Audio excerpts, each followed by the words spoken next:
And then the other thing I wanted to talk about before we go into some listener questions today was AG and I always do the old get off my lawn, old guys talking about how hard we practice and everything. Peyton Manning, one of the all-time greats, he said recently the best teams that he was on had the best, excuse me, let me start. He said the best teams I was on, the best players practiced the hardest. Peyton Manning said the best teams that I was on, the best players practiced the hardest. And think about that for a minute, because right now we don't spend an incredible amount of time talking about how important practice is. And because we've peeled back the amount of practice time that we have, the amount of time that coaches have with their players, the amount of contact that we can have, how do you always maximize the time that you have with the intensity level that is required to become the best version of yourself? And as coaches in any sport, think about this. If you're in a situation where you can't be as intense as you need to be just from what there's only so many hours in the day that you can train without, having a fall off. But you either need to decrease the field size if you're playing a ball sport or confrontational ball sport.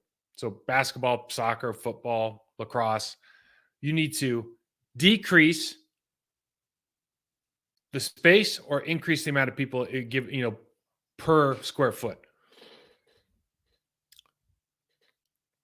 So in a sport like football, that's why 1-on-1s, 9-on-7, all this kind of stuff is so valuable, because you can build up without having to go full team.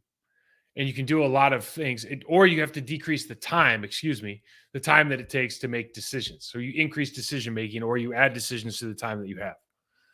So you can do all of this stuff without having to put your pads on, go full speed. There's a lot of things you can do that increases decision-making time. And then you can work on, are you doing this thing, doing these actions that are coming off decisions with the proper technique. This is how good players get ready for football. And so when you're watching your team, if you're watching them practice, if you follow guys in the media that are watching their practice every day, how fast are your guys moving?